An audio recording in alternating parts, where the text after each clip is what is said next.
आणि आता सविस्तर बातम्या पाहूयात। आळंदीमध्ये वारकरी आणि पोलिसांमध्ये झालेल्या झटापटीचा प्रकार घडण्याआधी नेमकं काय घडलं होतं हे दाखवणारा एक व्हिडिओ पिंपरी चिंचवड पोलिसांनी व्हायरल केलाय। आणि या व्हिडिओमध्ये वारकरी पोलिसांसोबत हुज्जत घालताना दिसताय, तर मंदिराकडे जाण्यासाठी आलेला वारकऱ्यांचा लोंढा एका पोलीस कर्मचाऱ्याला तुडवून पुढे जात असल्याचंही दिसतंय।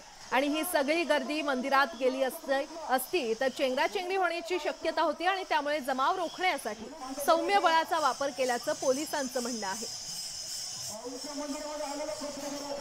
तर या दोन व्हिडिओ सध्या समोर आलेले आहेत। एकीकडे लाठीचार्जचा आरोप करण्यात आला, मात्र पोलिसांकडून आता एक नवा व्हिडिओ जारी करण्यात आलेला आहे आणि त्यामध्ये पोलिसांनी हे सत्य समोर आणलेलं आहे, ज्यामध्ये एक पोलीस कर्मचारी चेंगरला गेला असल्याचं या व्हिडिओमध्ये पाहायला मिळते।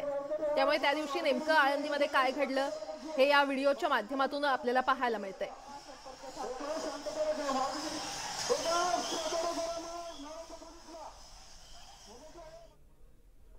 आळंदीमध्ये माऊलींच्या प्रस्थानावेळी मंदिरात प्रवेश करण्यावरून वारकरी आणि पोलीस आमने-सामने आले। पोलीस आणि वारकऱ्यांमध्ये शाब्दिक चकमक आणि झटापट झाली आणि यावरून आता बारामती लोकसभा मतदारसंघाच्या खासदार सुप्रिया सुळे यांनी प्रतिक्रिया दिली आहे। आळंदीमध्ये झालेली घटना दुर्दैवी आहे, महाराष्ट्र सरकारनं याची चौकशी केली पाहिजे असं बारामतीच्या खासदार सुप्रिया सुळे यांनी म्हटलंय। तर विरोधकांच्या या टीकेला भाजप नेते सुधीर मुनगंटीवार यांनी प्रत्युत्तर दिलंय। आळंदीच्या घटनेनं विरोधक राजकारण करतायत, त्यांच्या चेहऱ्यावर लागलेला डाग पुसण्याचा हा प्रयत्न सुरू आहे असं सुधीर मुनगंटीवार म्हणाले।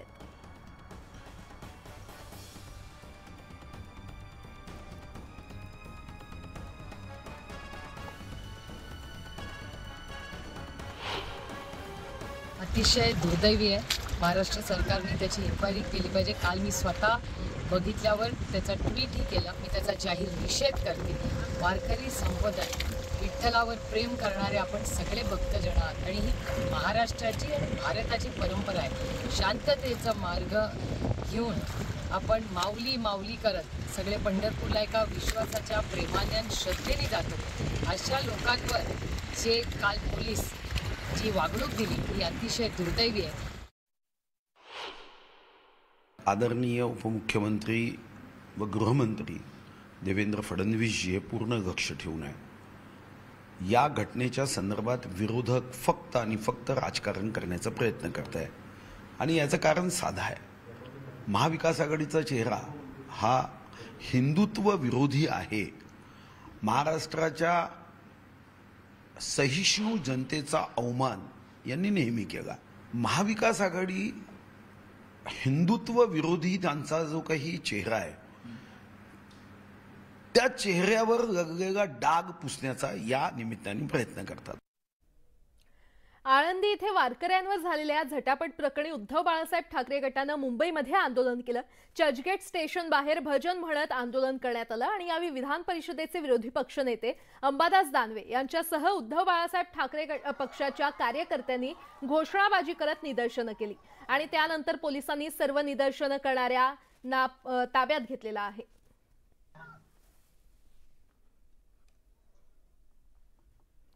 पुढची बातमी पाहूयात। मोबाईल गेमिंगद्वारे धर्मांतर प्रकरणात मुंब्रा पोलिसांनी आरोपी शाहनवाज मकसूदला अलिबाग इथून अटक केली आहे। पोलीस उपायुक्त गणेश गावडे यांच्या टीमनंही अटक केली आहे। शाहनवाज मकसूदला गाझियाबाद पोलिसांच्या स्वाधीन करण्यात आलंय। त्याला घेऊन पोलीस गाझियाबादला रवाना झालेत आणि आमचे प्रतिनिधी अजित मांढरे यांनी पोलीस उपायुक्त गणेश गावडे यांच्याशी एक्सक्लुझिव्ह बातचीत केली आहे, पाहूया। गेमिंग मोबाईल प्रकरणी मुंब्रा पोलिसांनी एक मोठी कारवाई केली। आरोपी शाहनवाज मकसूद याला त्यांनी पकडलेला आहे। गवडे जो आरोपी पकडला आहे त्याला अलिबागवरून पकडलंय। त्यांनी काही चौकशी केली, चौकशी काही खुलासे झाले? चौकशी गाझियाबाद पोलीस तपास करत आहे, गुन्हा गाझियाबाद पोलिसांकडे दाखल आहे, त्याच्यानं तो चौकशी त्यांच्याकडे सुरू आहे। ज्या पद्धतीनं सर्व एजन्सीज या आरोपीला शोधण्यासाठी मागे पडत होती, पण मुंब्रा पोलिसांनी हे शोधून त्याला काढलेलं आहे। नेमकं त्याच्यावरचे आरोप केले गेले की त्यांनी मुलांचे धर्मांतर केलेत, की मोबाईल गेमिंगद्वारे केलेले आहेत। अशा किती केसेस आहेत ज्या या सगळ्या प्रकरणामध्ये समोर येत आहेत आणि धर्मांतर झालेले आहेत? सदर गुन्ह्याचा तपास गाझियाबाद पोलीस करत आहेत आणि त्याच्याबद्दल धर्मांतराबाबतची निश्चित कोणतीही माहिती पोलीस स्टेशन मुंब्रा या ठिकाणी प्राप्त नाही आहे। झाकीर नाईक याच्यामध्ये उल्लेख आला होता की झाकीर नाईक याने याचे भाषण ऐकून किंवा त्या संदर्भातला जो खुलासा आहे तो आरोपीने केला। नेमकं तो झाकीर नाईकचं नाव या प्रकरणात कसं समोर आलं? सदर प्रकरणाचा तपास गाझियाबाद पोलीस करत असल्यामुळे त्याच्याबद्दल निश्चित मला सांगता येईल. काल आपण या संदर्भात एक प्रेस नोट जारी केली होती. त्याच्याबद्दल कल्पना नाही. जस्ट झाकीर नाईकचा तो भाषण ऐकायचा किंवा त्याच्याबद्दल कल्पना नाही मला. थँक्यू. तर हे होते डीसीपी गणेश गावडे साहेब. मुंब्रा पोलिसांनी अटक केलेली आहे आणि यांच्या पूर्ण अध्यक्षतेखाली ही टीम जी आहे ती काम करत होती आणि या सगळ्या टीमने शाहनवाज मकसूद याला अटक केलेली आहे. जी माहिती मिळते तपासामध्ये आणि ज्यानुसार चौकशी केलेली आहे शाहनवाज मकसूदची, इंटेलिजन्स ब्युरो, ATS, त्याच पद्धतीनं क्राईम ब्रांचची टीम असेल, गाझियाबाद पोलीस असतील, मुंब्रा पोलीस असतील, या सर्वांनी शाहनवाज मकसूदची जी आहे ती चौकशी केलेली आहे. Video journalist Ramesh Bhatt, Ajit Mandhare, news 18 Lokmat, Thane. तिकडे कोल्हापूर जिल्ह्यातील कागलमध्ये सोशल मीडियावरील वादग्रस्त पोस्टनंतर तणाव निर्माण झालेला आहे. आक्षेपार्ह स्टेटस ठेवणाऱ्यांना पोलिसांनी अटक केली आहे आणि यानंतर परिसरात मोठा पोलीस बंदोबस्त तैनात करण्यात आलाय. या आक्षेपार्ह पोस्टनंतर हिंदुत्ववादी संघटनांकडून आज कागल बंदची हाक देण्यात आली आहे. आठवडी बाजार असल्यानं बंद मागे घेण्याचं आवाहन पोलिसांनी केलंय.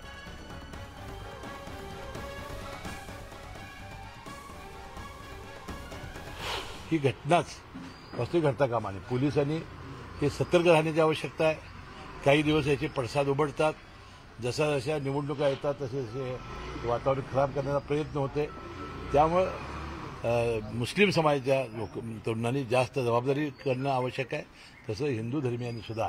कारण अनेक हजारो वर्ष आपण एकत्र राहिलेलो आहोत आणि त्यामुळे छोट्या मोठ्या गोष्टीमुळं वातावरण बिघडता कामा नये, शांतता राखावी अशी माझी नम्र विनंती आहे.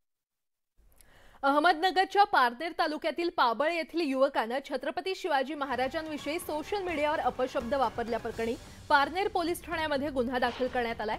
या प्रकाराचा निषेध करण्यासाठी हिंदू संघटनांच्या वतीनं पारनेर बंदची हाक देण्यात आली असून या बंदला चांगला प्रतिसाद मिळालाय. पारनेरचे पोलीस निरीक्षक यांना निवेदन देऊन या प्रकरणात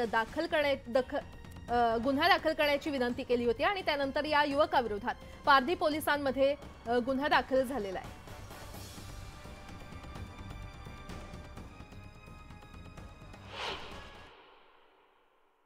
दरवेळी फक्त निषेध करून ह्या गोष्टीला काही ते होणार नाहीये. ही शेवटच्या वेळी निषेधाची, पुढच्या वेळी त्यांना कायद्याच्या पुढे जाऊन हे युवक दाखवून देतील नक्की काय. समाजात फक्त त्यांना अशांतता पसरवता येते का, हे आम्ही गोष्टी करू शकतो. हा देश बाबासाहेब आंबेडकरांच्या घटनेनुसार चालतो व या घटनेनुसार आम्हाला आज निषेध करण्याचा अधिकार आहे. मी पोलीस प्रशासनाला आज या युवकांच्या वतीने कळवू इच्छितो की आपण लवकरात लवकर अशा नीच प्रवृत्तींची दखल घेऊन त्यांच्यावर कायद्याप्रमाणे कठोर गुन्हा दाखल करावा. राष्ट्रवादी काँग्रेसचे अध्यक्ष शरद पवार धमकी प्रकरणी पुण्यातून अटक केलेल्या सागर बर्वेला उद्यापर्यंत पोलीस कोठडी ठेवण्यात आलेली आहे. सागर हा पुण्यातील IT कंपनीतील कर्मचारी आहे. त्यानं फेसबुकवरून बनावट अकाउंट तयार करून पवार यांचा दाभोळकर होणार असल्याची पोस्ट केली होती आणि या प्रकरणी मुंबई पोलिसांच्या गुन्हे शाखेनं 34 वर्षीय सागर बर्वेला अटक केली आहे. महाराष्ट्राचे मुख्यमंत्री एकनाथ शिंदे यांनी आज सर्व आमदार, खासदार, नेते आणि उपनेत्यांची बैठक बोलावली आहे. 19 जूनला शिवसेना वर्धापन दिनाच्या तयारीसाठी बैठक बोलावल्याची माहिती मिळते. मुख्यमंत्री एकनाथ शिंदे गोरेगावमधील नेस्कोमध्ये शिवसेनेचा वर्धापन दिन साजरा करणार आहेत. तसंच आज रात्री होणाऱ्या बैठकीत मुख्यमंत्री एकनाथ शिंदे विविध विषयांवर आमदार आणि खासदारांना मार्गदर्शन करणार आहेत.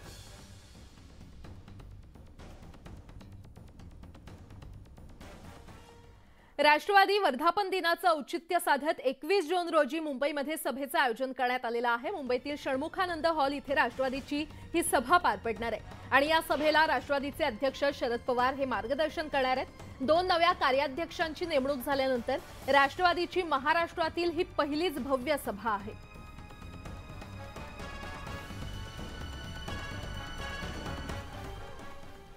बातमी सांगलीमधून. सांगलीच्या कोयना धरणामध्ये सध्या केवळ 12% पाणीसाठा शिल्लक आहे आणि यामुळे कोयना धरणातील विसर्ग कमी केल्यामुळे कृष्णा नदी पात्रातील पाणी कमी झालंय.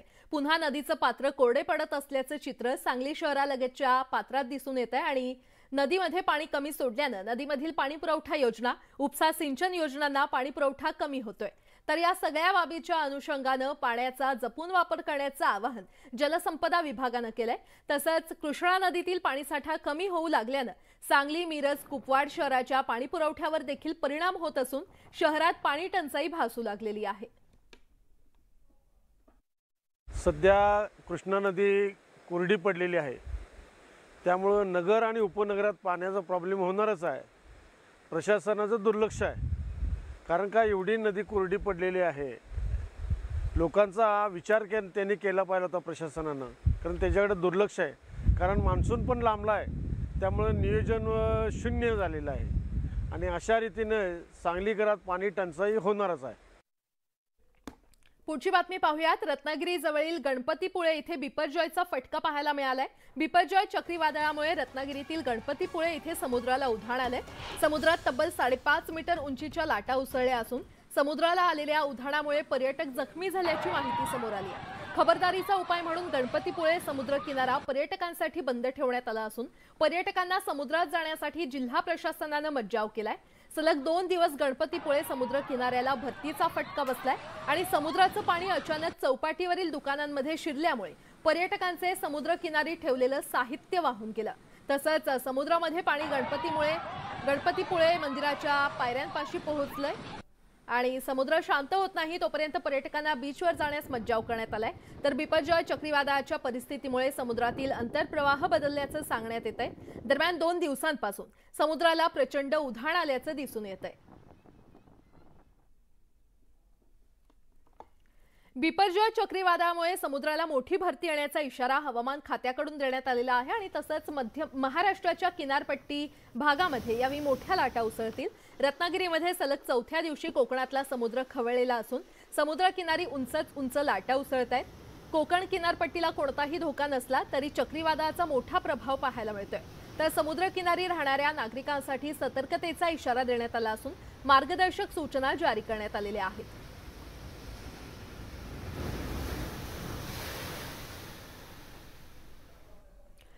आणि आता कोल्हापुरातून एक मोठी बातमी समोर येते. गर्भलिंग निदान चाचणी प्रकरणी कोल्हापुरात छापे टाकण्यात आलेले आहेत. राजारामपुरीतील श्री हॉस्पिटलवर हे छापे टाकण्यात आलेत आणि सोनोग्राफी मशीन बंद दाखवून हे गर्भलिंग निदान केलं जात असल्याचं समोर आलंय. दरम्यान गर्भलिंग निदानासाठी 15,000 घेताना रंगेहात कारवाई देखील करण्यात आलेली आहे. कोल्हापुरातली ही धक्कादायक घटना आपण पाहतोय. गर्भलिंग निदान चाचणी प्रकरणी कोल्हापुरात छापे टाकण्यात आलेले आहेत. राजारामपुरीतील श्री हॉस्पिटलवर हा छापा टाकण्यात आलेला आहे आणि सोनोग्राफी मशीन बंद दाखवून इथे गर्भलिंग निदान केलं जात होतं. मात्र आता त्यावर कारवाई करण्यात आलेली आहे. गर्भलिंग निदानासाठी 15,000 घेताना रंगेहात ही कारवाई करण्यात आली आहे. अधिक माहिती देत आहेत आमचे प्रतिनिधी ज्ञानेश्वर साळोखे आपल्यासोबत जोडले गेलेले आहेत. ज्ञानेश्वर, राजारामपुरी इथल्या काही हॉस्पिटलमध्ये गर्भलिंग निदान चाचणी केली जात असल्याचा संशय जिल्हा प्रशासनाला होता आणि त्या अनुषंगाने जिल्हा प्रशासनानं आज एक जिल्हाधिकाऱ्यांच्या नेतृत्वाखाली पथक तयार केलं होतं आणि या पथकानं राजारामपुरी इथल्या श्री हॉस्पिटलमध्ये आज छापे टाकले आणि यावेळी गर्भलिंग निदान चाचणी या ठिकाणी होत असल्याचं या छाप्यामध्ये आहे ते निष्पन्न झालेलं आहे. खरं तर या चाचणीसाठी 15,000 रुपये सुद्धा इथल्या रुग्णालय व्यवस्थापनानं मागितले होते आणि हे 15,000 रुपये सुद्धा हे स्टिंग ऑपरेशन ज्यावेळी या पथकाने केलं त्यावेळी स्वीकारताना हे रुग्णालय प्रशासनाचे जे डॉक्टर्स होते ते या ठिकाणी रंगेहात आहेत ते सापडलेले आहेत आणि त्यामुळे श्री हॉस्पिटलमध्ये सध्या पोलिसांनी आणि आरोग्य विभागाने छापे टाकून या संदर्भातली कारवाई आहे ती सुरू केलेली आहे. विशेष म्हणजे गर्भलिंग निदानाचं जे मशीन आहे ते बंद दाखवून म्हणजे सोनोग्राफी मशीन आहे ते बंद दाखवून या ठिकाणी गर्भलिंग निदान आहे ते केलं जात होतं आणि त्या अनुषंगाने या ठिकाणी धक्कादायक अनेक बाबींचा उलगडा आहे तो आरोग्य व्यवस्थेच्या समोर आता होताना पाहायला मिळते आणि त्यामुळे या बंद दाखवलेल्या गर्भलिंग निदान चाचणीमधून किंवा मशीनमधून किती जणांचे गर्भलिंग निदान केले आणि पुढे जाऊन त्यांचे काही गर्भपात केले का हे सुद्धा आता आरोग्य विभाग आहे ते पडताळून पाहणार आहे. त्या अनुषंगाने सध्या हॉस्पिटलमध्ये आलेल्या एकाही रुग्णाला बाहेर सोडलं जात नाही. त्यांची सखोल चौकशी या ठिकाणी आरोग्य व्यवस्थापन आणि पोलीस प्रशासन आहे ते या ठिकाणी करताना पाहायला मिळते. बरं ज्ञानेश्वर, धन्यवाद या सविस्तर माहितीसाठी.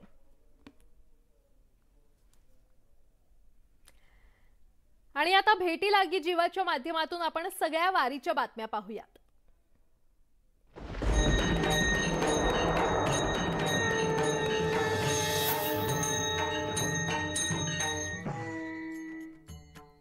संत तुकाराम महाराजांच्या पालखी सोहळ्याचं स्वागत करण्यासाठी पुणे महापालिकेनं जय्यत तयारी केली आहे. हा सोहळा पुण्यामध्ये येणार असल्यानं पालखी मार्गावर स्वच्छतेसोबतच पाणी पुरवठा आणि आरोग्य सुविधा उपलब्ध करून देण्यात आलेल्या आहेत.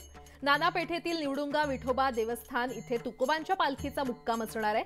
तर मंदिराबाहेर महापालिकेतर्फे मांडव उभारण्यात आला असून भाविकांच्या सोयीकरता दर्शन बारी देखील उभारण्यात आली आहे. मंदिरामध्ये पालखीचं आगमन झाल्यावर अभिषेक, पादुका, पूजन आणि आरतीनं पालख्यांचं स्वागत होणार आहे. त्यानंतर रात्रभर भाविकांना पादुकांचं दर्शन घेता येणार आहे। मंदिरामध्ये उत्सव मंडपाच्या उभारणीसह विद्युत रोषणाई आणि फुलांची सजावट करण्यात आलेली आहे।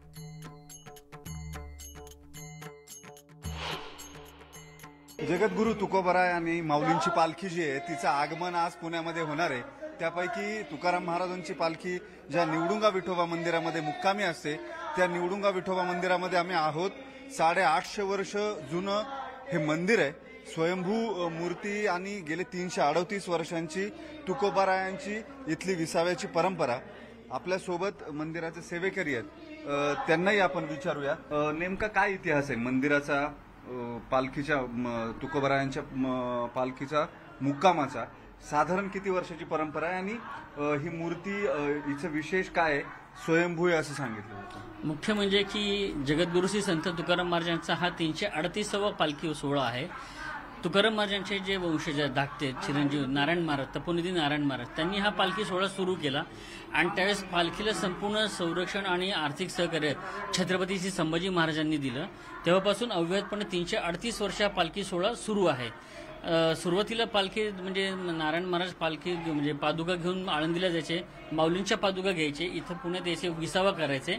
पण नंतर जशी अशी गर्दी वाढत गेली, समाज मोठा होत गेला, मग त्यामुळे या दोन्ही पालख्या वेगवेगळ्या झाल्या। तुकाराम महाराजांची पालखी आपल्या निवडुंगा विठोबामध्ये नानापेठमध्ये उतरते आणि ज्ञानेश्वर माऊलींची पालखी भवानीपेठमध्ये पालखी विठोबामध्ये उतरते।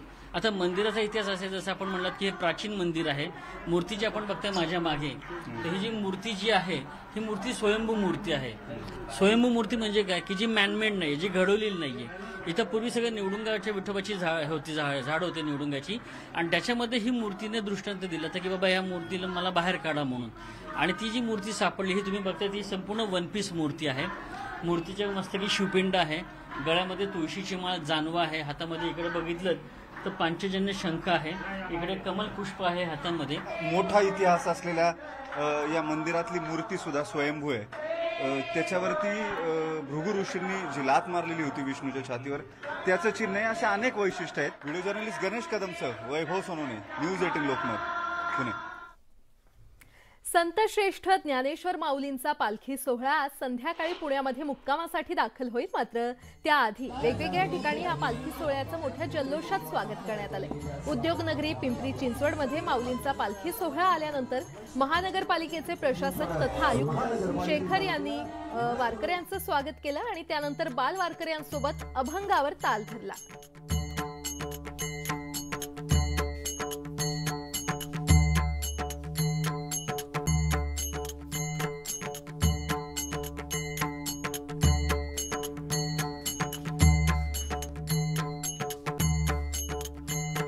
आणि याच दृश्यांसह एक छोटासा ब्रेक घेऊन लगेचच परत येतोय। पाहत रहा न्यूज 18 लोकमत।